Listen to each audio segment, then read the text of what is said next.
Good morning, everybody. We're capping off the first 100-day week with our morning briefing. How does everybody feel? You like the morning briefings? Okay, we do too. That's why we're doing them. It's good to see all of you. I brought a friend out here today who's happy to take your questions, but first, some remarks. At 11 o'clock, President Trump will participate in a National Day of Prayer event where he will invite Americans of all faiths across the country to join him in asking for God's continued blessings over our great country. During the event, the president will sign an executive order establishing a Religious Liberty Commission. Later today, President Trump will travel to the University of Alabama to deliver a commencement address to the graduating class of 2025. Last night, we saw yet again why President Trump is our deal maker in chief. We secured a historic agreement to establish the United States-Ukraine Reconstruction Investment Fund. This is a first-of-its-kind economic partnership for the reconstruction and long-term economic success of Ukraine that the United States will greatly benefit from. This partnership represents the United States taking an economic stake in securing a free, peaceful, and sovereign future for Ukraine. This partnership establishes a fund that will receive 50% of royalties, license fees, and other similar payments from natural resource projects in Ukraine. President Trump has been clear from the beginning. He wants the killing in this brutal war to end. This agreement shows how invested the president is in securing a truly lasting peace.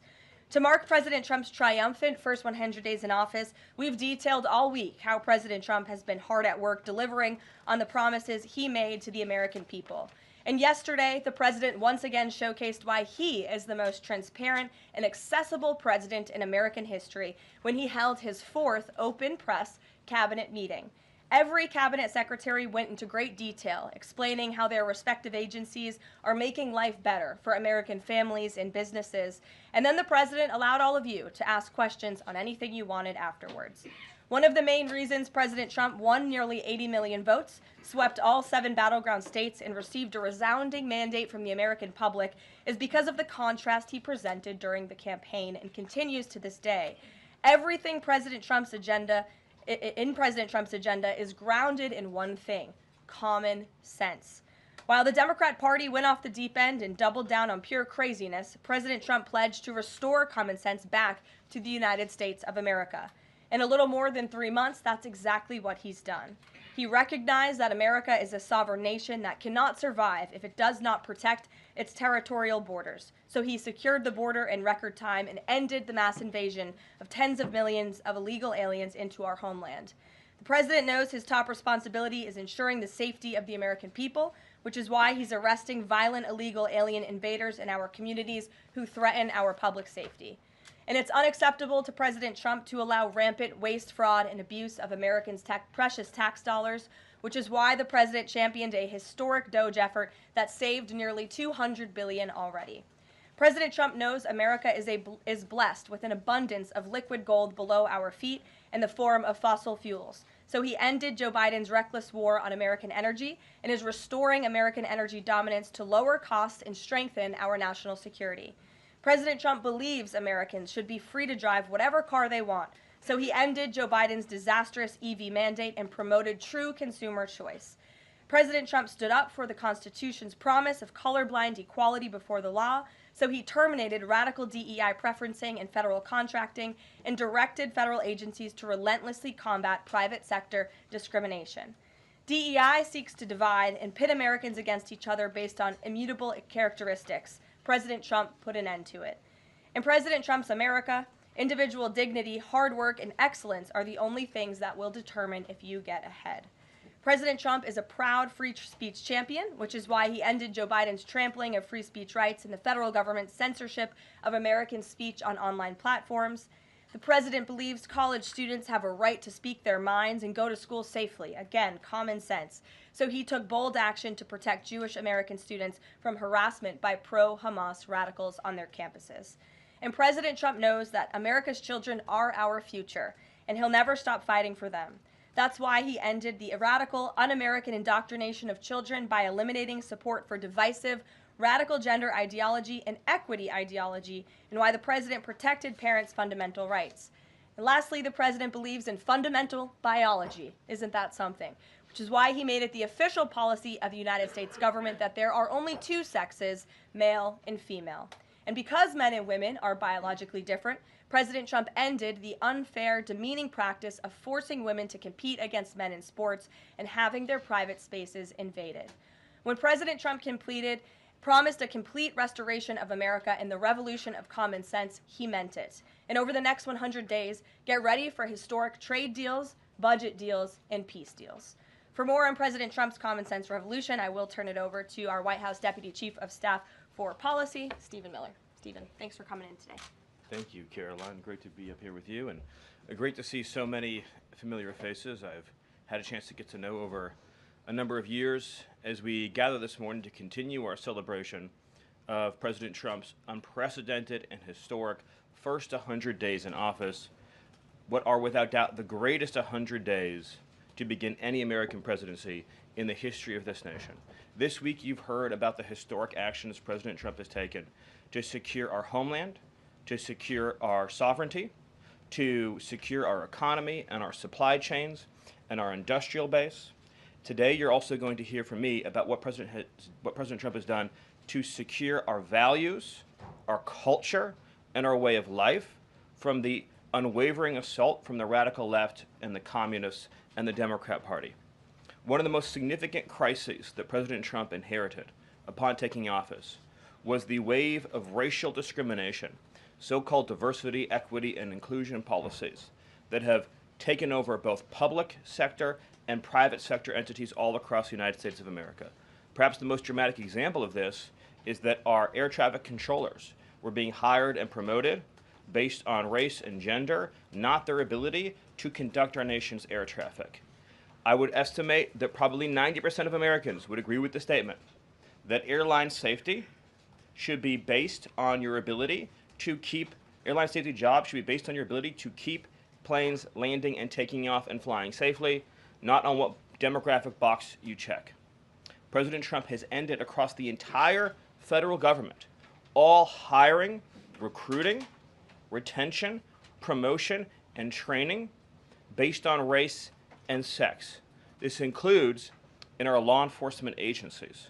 So again, when we took office, even in sensitive law enforcement, national security, and intelligence agencies, we were hiring individuals not on their ability to carry a weapon, not on their ability to keep Americans safe, not on their ability to conduct sensitive intelligence operations, but based upon race and sex. And obviously, that is unacceptable. It's going to be merit-based across the whole federal government. But this wasn't just the federal government. This was the private sector, and this was also, of course, our entire university and education system. So President Trump's Department of Justice, working with other departments and agencies, have made clear that this administration is going to fully enforce Title VI, Title VII, and Title IX of our federal civil rights code. Discrimination based on race and sex is prohibited by law, and this administration will vigorously enforce that. And companies, small or large, that violate plain text of federal statutes will face appropriate financial and other penalties. This administration is not going to let our society devolve into communist, woke, DEI strangulation. We are going to have a system of merit, which is not just a social and cultural issue, it's an economic issue. When you hire, retain, and recruit based on merit, as President Trump has directed, you advance innovation, you advance growth, you advance investment, you advance job creation, you create the best and safest product for all Americans. When a citizen goes to, say, a hospital in a medical emergency, they don't care what race or sex their doctor or their nurse is. They want the best treatment they can get in that emergency. When they're flying a plane or when they're on an aircraft, they want that pilot to be the best pilot, the safest pilot, not caring what that pilot's race or sex is. This applies across the whole government. In particular, looking at our university system, this administration has opened investigations into universities across the country for violating, and we talk a lot about Supreme Court rulings, universities across this country are in plain and direct violation of the Supreme Court's ruling that affirmative action, as in racial quotas and set-asides, are illegal. Students must be admitted to universities on a color-blind basis.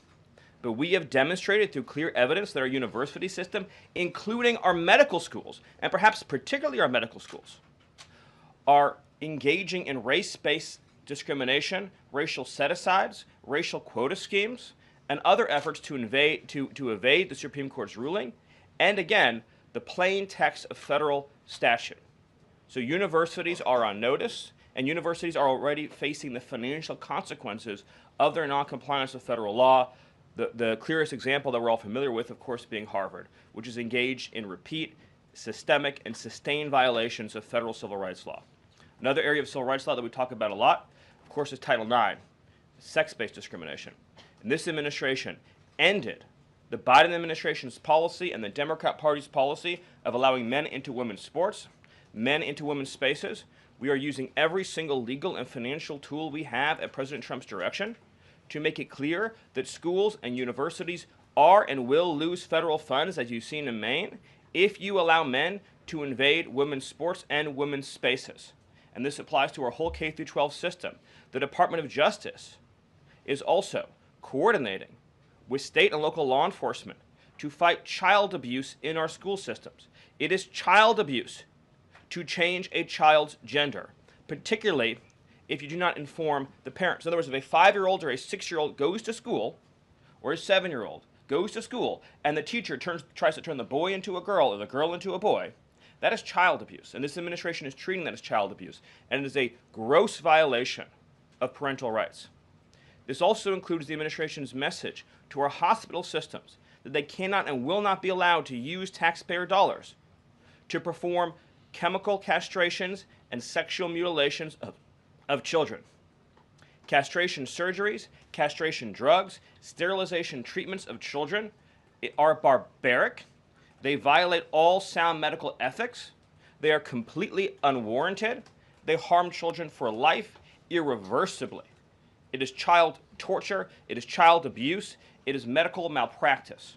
And so the Department of Health and Human Services, under the leadership of Bobby Kennedy, as well as the Department of Justice and other departments of this government, are making clear to our medical providers and our hospital systems that you cannot use taxpayer dollars to perform these barbaric procedures on America's children. And HHS has systematically eliminated all of the junk, fake science that was produced under the Biden administration promoting sex changes on children, promoting the idea of sterilizing children. That's been cleaned out, that's been removed, and new guidance is being issued to doctors and hospitals advising them that they cannot perform these horrifying procedures, these irreversible procedures on our nation's children. We are also making clear in our prison system, male prisoners will not be allowed into women's prisons. The Biden administration promoted prison rape by putting men into female prisons. That is obviously insane, cruel, and unacceptable. And even though the Democrat Party and Hakeem Jeffries and the Democrat media continue to fight to put men into women's prisons, this administration will not allow that. And will not allow men, as well, in our K-12 system, into women's private spaces and restrooms.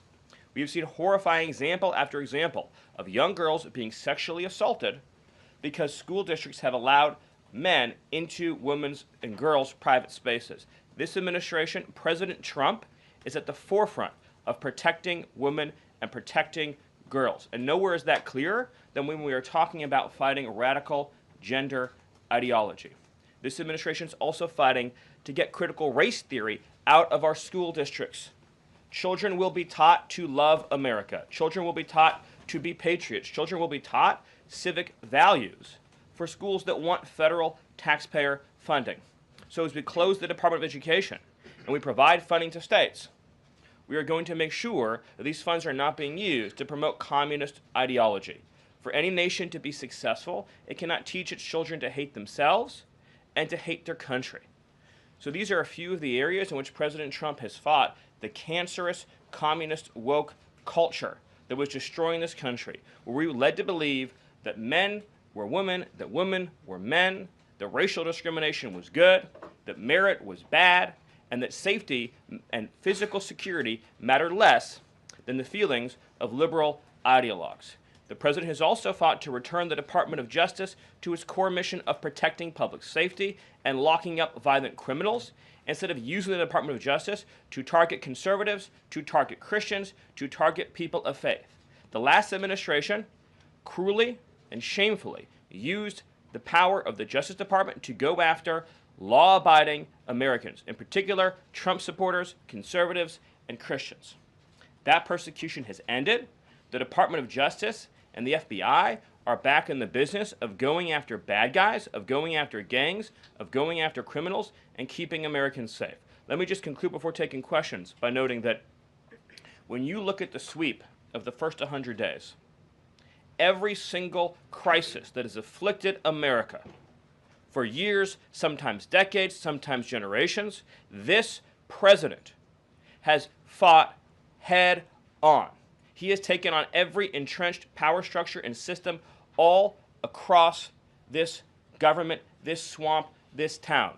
That includes, of course, the DOGE efforts to slash corrupt, wasteful government spending, graft, and corruption, and to stop billions of taxpayer dollars from going to radical left NGOs. These are left-wing nonprofits that are used to advance illegal immigration, to advance open borders, to advance gender ideology, and to advance all of this insanity that has been turning our country in the wrong direction for so many years.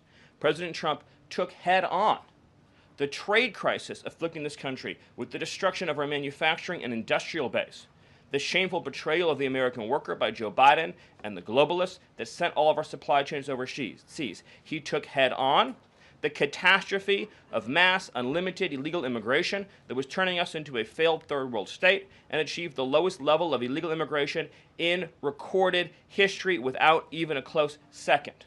He took on the economic crisis afflicting this country by reopening American energy, by defeating inflation, by lowering gas prices, by ending the onslaught and reversing the onslaught of federal regulation, by reopening coal, shale, oil, natural gas, and fighting now for the largest tax cut and reform, and the largest deregulation reform, and the largest energy reform in American history. These are just some of the things that have ushered in the new golden age, along with his fight to restore the peace that we had for 4 years under the previous administration before Joe Biden sunk this planet into bloodshed and war in the Middle East, in Europe, and rising tensions in Asia. President Trump, in every area of conflict around the globe, has been fighting to restore peace, security, stability, harmony. So he inherited an economic catastrophe, a border catastrophe, a public safety catastrophe, and a cultural catastrophe. And in every case, he has reversed those catastrophes and brought America into the new golden age. So I thank you for your time, and I look forward to any questions you have. Awesome. Thank you, Stephen. And as always, we'll start with our new media seat today. Chris Bedford from the Blaze Media. Why don't you kick us off? Thank you very much. Stephen, what is the end goal of the China tariffs right now? Is the idea to open up the Chinese markets through a deal to a better market for exporting American goods to China, or is it a reconfiguration of global trade in a way that isolates China from free countries? Go. So China is a unique situation. Obviously, the president has talked at length about what happened to us economically since China's entrance into the World Trade Organization and the trillions and trillions of dollars of trade deficits that we've racked up with China over the period of that time, and what that's meant for our national security, what that's meant for our economic security, what that's meant for our supply chains. Obviously, right now, the Secretary of the Treasury is in the process of developing a plan that will answer the questions that you're talking about, but the president's goals have been very clear on these points, which is that he is not going to allow China to continue to steal our intellectual property, to continue to illegally dump and subsidize their goods in our markets, to manipulate their currency, to rack up an unsustainable trade deficit. We need to have a trade relationship with China that does not do harm to our nation's economic and national security. And that has to be the guidepost of any objective. At the same time, tariffs will bring significant revenue into this country that will allow us to pursue our dramatic plan of tax cuts and reforms. Awesome. Great. Bloomberg, go ahead. Hi. First, as well, similar to that question, I'm curious, Kevin Hassett, when on CNBC this morning, said that they were expecting some sort of news on tariffs by the end of the day. Do you have any insight into that? I don't want to get ahead of any announcement, but I'll just reiterate that right now, countries from all over the world, because of President Trump's leadership, are desperate and dying to make trade deals with the United States. We're going to evaluate each of those deals, and President Trump is personally involved in making sure that these negotiations serve only one interest, which is the interest of the United States of America, and we'll end up with a deal in these cases where, yes, the other countries, obviously, will have their own demands and their own interests, but nothing will go into effect that doesn't serve the interests of America and the American people. Thank you. Stephen, this morning GM is putting a dollar figure on how much the president's tariffs will impact the company. The CEO says tariffs will cost GM between $4 and $5 billion this year. The CEO of Ford says he can't commit to not raising prices because of tariffs. Is the administration open to doing more to give automakers relief? The question, unfortunately, misses the entire point, which is that U.S. automakers have announced dramatic investments and expansions inside the United States. American auto plants are growing, they are expanding, they are opening new facilities, they are expanding existing facilities that are already in operation, because it is now the case that for the first time in our lives, that American cars receive preference in America's markets. The U.S. auto industry used to control the entire world. I believe the number during the heyday was that 70% of all cars in the world were made in Michigan. And now, of course, we've become a tiny fraction of the global market. And the reason for that is because the United States opened its markets to every single foreign cheater and every single foreign nation that subsidized its goods on the face of the earth, and their markets have been closed to ours. Japan closed their market to our cars, the entire EU closed their market to our cars, South Korea closed their market to our cars. All of the countries I just mentioned have tens of billions of dollars of annual trade deficits in automobiles with the United States. These are supposedly pure nations, nations that have at least a somewhat equivalent per capita GDP. So it is impossible under the terms of fair trade, if you have two nations with similar per capita GDP, to have such uneven trade flows in automobiles. What the president has done with his car tariff, we have the most desirable market in the world, is if you want to sell cars tariff-free, tax-free to our market, your plant has to operate in the United States. The only alternative to that is to have no U.S. automobile industry whatsoever, which is where this was headed, to be clear. If we stayed on this current path, within a few years, there would have been no U.S. automobile industry. And what little was left of it would have been in Mexico. Because U.S. auto companies have steadily been shifting their supply chains to Mexico, where they believe it is cheaper to make their products. In reality, it'll be cheaper to make them here because there'll be no tariff for anything made in the United States, and we'll have the cheapest energy and the best regulatory environment in the face of the earth. But in the meantime, while manufacturing ramps up, American consumers may pay more. Do you agree? Not on cars they won't, because again, there's now a massive economic incentive for automobile producers to expand production in the United States, and whatever they make here, there will be no tariff. We'll go to the back row. Go ahead. Thank you, Caroline. Today, the U.S. Chamber of Commerce released a letter to the Trump administration asking for small business tariff relief. They say that's necessary because in order to save small businesses and to stave off a recession. Stephen, is the administration considering small business tariff relief? The relief for small businesses is going to come in the form of the largest tax cut in American history. A tax cut, by the way, that every single Democrat is planning to vote against. They're voting for a tax hike on every middle-class family of about $4,000. The president has made clear that there will be 100% expensing for investment in the United States. Companies that invest in the United States will be able to deduct 100% of that cost from their tax liability. This will be the most pro-small business tax bill in American history. And at the same time, this is what you have to understand about the plan, is as they're able to do that, as they're able to reshore those supply chains, that also means they'll pay no tariff. So you'll have the lowest tax environment and there'll be no tariff because their production and supply chains will be in the United States. So that's a no on tariff relief for small businesses in the short term? It's a yes on tax relief for small businesses. And again, you only pay the tariff for products that are made outside the United States. Edward. Yeah, thanks. So on the rare earth mineral deal that was signed last night, when can that deal be operationalized? What's the time frame? And what kind of leverage does that give Ukraine over Russia? I think the more important point about the Ukraine deal, and I would hopefully have an update for you soon on how quickly it can be operationalized, but we'll be moving at full speed, not only on that mineral deal, by the way, but on every mineral deal that this president has been unleashing. So we're opening up mines all across this country. We're also pursuing energy and mineral deals all over the world. Since the president issued his executive order also on deregulating coal, We've seen dramatic coal production increases already in the United States. So we're taking advantage of the trillions of dollars in coal wealth and mineral wealth that exists in the United States. We're a very mineral-rich country. But with respect to that deal, we'll move it and operationalize it as fast as we possibly can. But it's meant to pay back the United States. This is the key point. For the hundreds of billions of dollars that our taxpayers have spent subsidizing the war in Ukraine. So it is repayment to the United States. And that's one of the most important points to understand about it. What's the leverage? Does it give? What kind of leverage does it give? The president's goal, again, is to end the killing, to achieve a peace settlement. That remains, of course, the overriding objective. Thank you so much, Caroline. Thank you, Stephen. for Thank being you. here.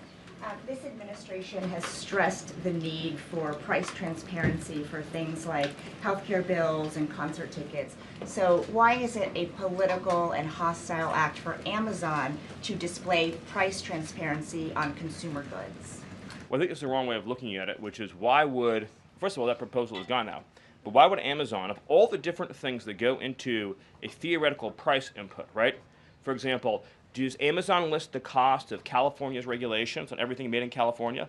Anything you make in California, you have a massive price increase because of the healthcare regulations that are unworkable in that state, because of the labor regulations that are unworkable in that state, because of the subsidies that go to illegal aliens in that state, because of all the bureaucracy. So anything being produced in California has a massive built-in price hike. So why wouldn't Amazon have a list saying if you purchase it in California instead of in Alabama, this is the premium that you pay? That you pay. This was a clear attempt by whoever proposed it originally, I don't know, because Amazon says they were never going to do it, to try to undermine our trade negotiations with China.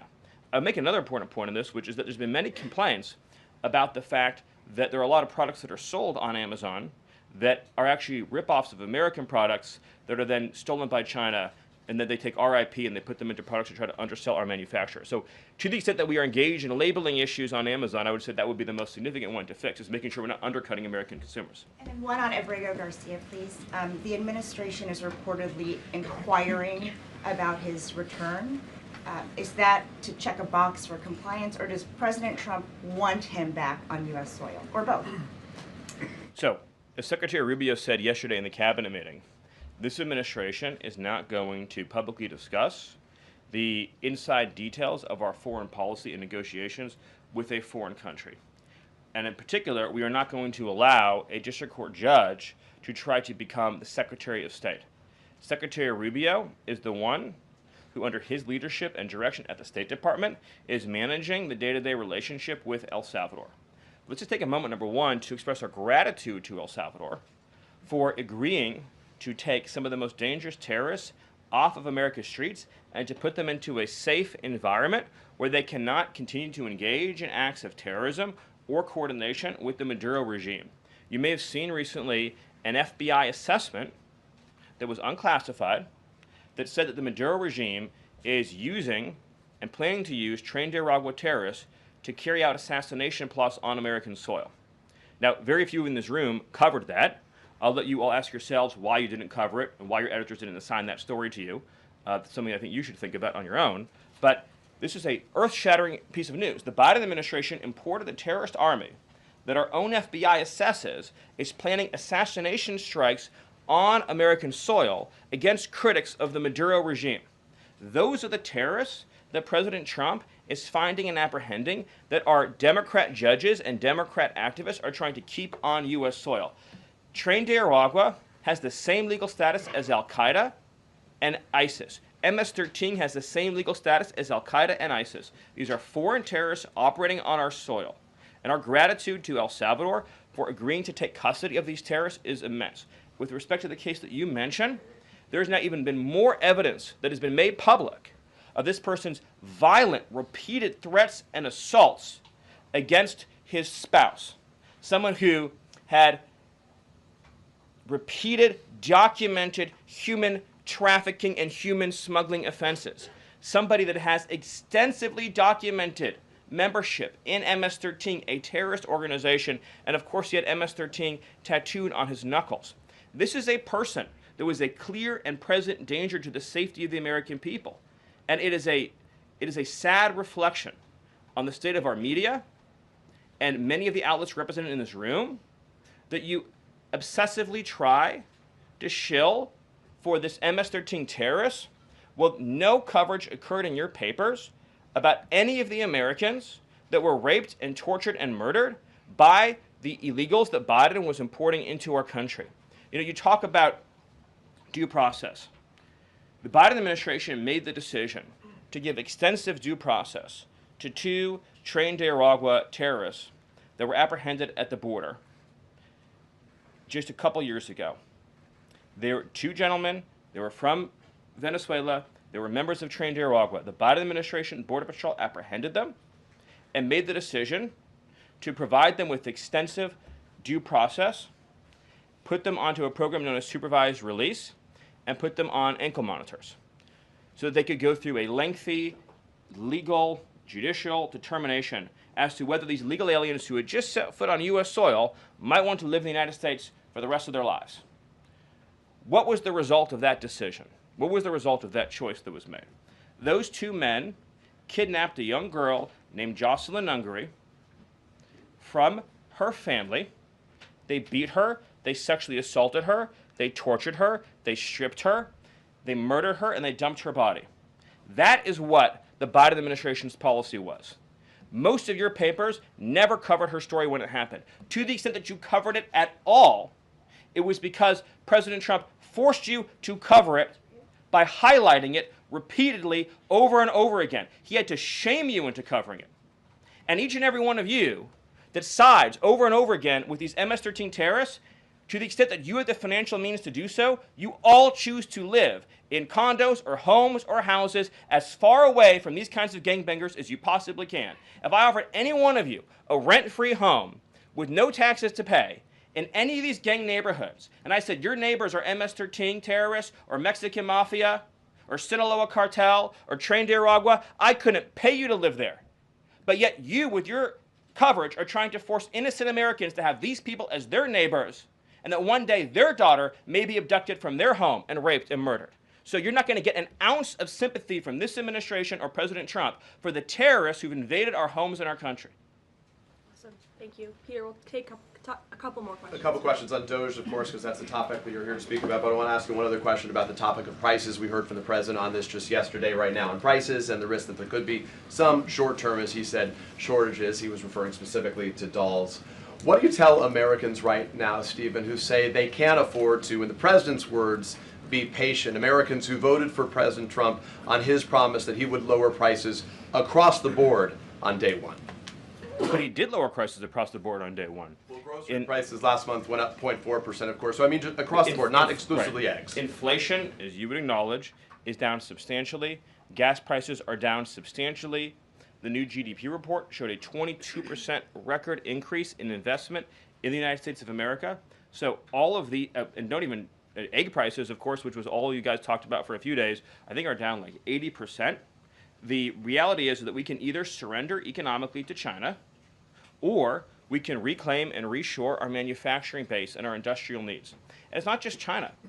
In the event of any national emergency, this is the president's first duty as commander-in-chief. In the event of any national emergency, we cannot be reliant on foreign countries for steel, aluminum, energy, technology, any of the essential components that we need to keep this country running.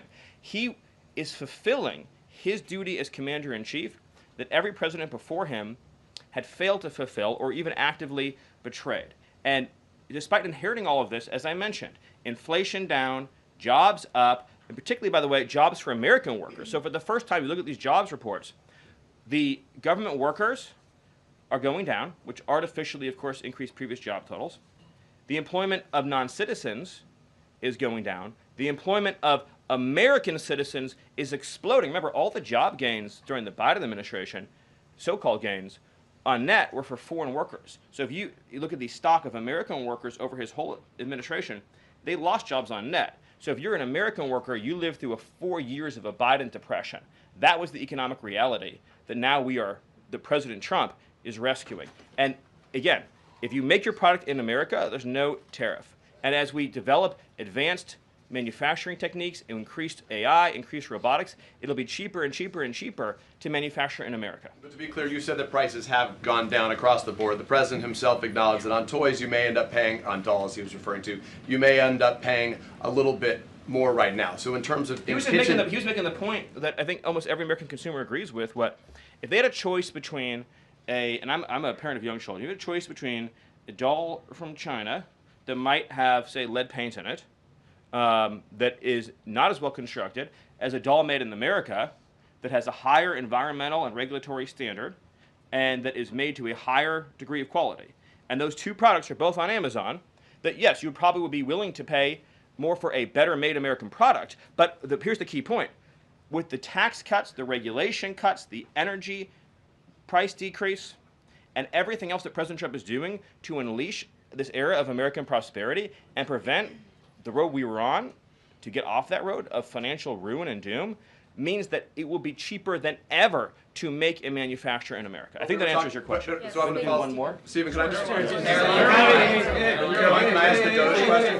Can I ask about Doge? Peter, we just gave you 2 questions. Brian, go ahead. Doge, but I'll wait. Thank you. Last night, Kamala Harris delivered her first major speech after losing the election. She attacked Trump personally, attacked the policies. Any comment from the White House on that? Well, I think it was a great reminder to the American people of just how blessed we all are that the leader sitting in the Oval Office today is President Donald Trump and not President Kamala Harris. It was a helpful reminder of just what a travesty and a tragedy that would have been. It would have been the end of America. And it gives me a chance to bring this whole thing home. If we continued on this road of radical regulation, choking off American energy, sending our supply chains to foreign countries, taxing our economy to death, pushing this cancerous woke ideology on our children, ending merit, ending scientific innovation, ending public safety, allowing, everyone goes to the stores these days, everything's locked up, criminals roam free, law-abiding citizens under the previous administration were punished while gangbangers were given red carpet treatment. Democrats, of course, are still giving gangbangers red carpet treatment. And then the border invasion. If those policies had continued, it would have been the end of the American Republic. And the only thing Americans want to hear from Kamala Harris is an apology for joining Joe Biden, and remember, she was the border czar, joining Joe Biden in aiding and abetting the invasion of our country. And we're never going to stop talking about this, because what they did to this country is unforgivable. It is an eternal stain on the Democrat Party. Every day we read another story. Every day we arrest another alien they let into this country who raped a child, who beat a woman within an inch of her life, who murdered a mom, who murdered a dad, who trafficked drugs into this country, who trafficked fentanyl into this country, who are responsible for dead and slaughtered Americans. And I don't know what's broken in the Washington press corps, that none of that moves them emotionally. The only thing that gets them exercised is, do we need to have more trials for terrorist supporters? We need to have more trials for gangbangers. We need to have more trials for illegal alien invaders, even though Congress and the Constitution clearly say that you can expel invaders and illegal aliens quickly, efficiently, and properly. This president has literally saved America, and I could not be prouder. I could not be prouder, as I know Caroline feels the same way, to come every single day to this building where we have a leader sitting in that office whose first, last, and every thought is the safety, prosperity, security, and sovereignty of the citizens. That's an important word, people. Citizens of this republic. Thank you all. Thank you, Stephen. Thank you for your time. Thank you, everyone. And just to add on the Kamala Harris point, I think I speak for everyone at the White House. We encourage Kamala Harris to continue going out and do speaking engagements. You'll hear